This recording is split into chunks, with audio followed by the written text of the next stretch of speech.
Hey everyone, welcome back to the channel. Today, we're checking out the Aprilia Tuono 660 Factory, a bike that blends aggressive performance with everyday practicality. If you love naked sport bikes with serious attitude, this one's worth a closer look. Let's start with performance. The Tuono 660 Factory is powered by a 659cc parallel twin engine, delivering 100 horsepower and 49 pound-feet of torque.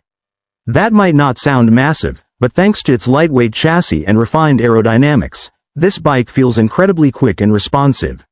Aprilia has fine-tuned the throttle mapping and electronics, giving you sharp acceleration, smooth power delivery, and a thrilling riding experience whether you're on twisty backroads or the track. The big upgrade for the factory model is its fully adjustable suspension. With an upgraded Kayaba fork and Sachs rear shock, you get precise handling and the ability to fine-tune your ride for comfort or aggressive cornering. The bike also features a lightweight lithium battery, shaving off a few extra pounds for even better agility. Design-wise, the Tuono 660 Factory carries Aprilia's signature sharp and aggressive styling. The aerodynamic winglets built into the fairing don't just look cool, they also improve stability at high speeds. The compact and aggressive stance, paired with bold color schemes and LED lighting, makes it stand out in any crowd.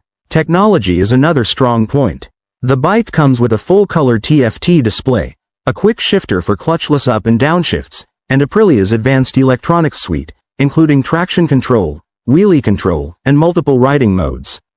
With Brembo brakes and dual 320mm discs up front, stopping power is sharp and confidence-inspiring. The Aprilia Tuono 660 Factory is perfect for riders who want a mix of everyday usability and high-performance thrills.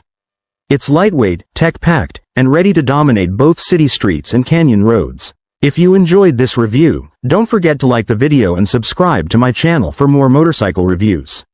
Thanks for watching, and I'll catch you in the next one.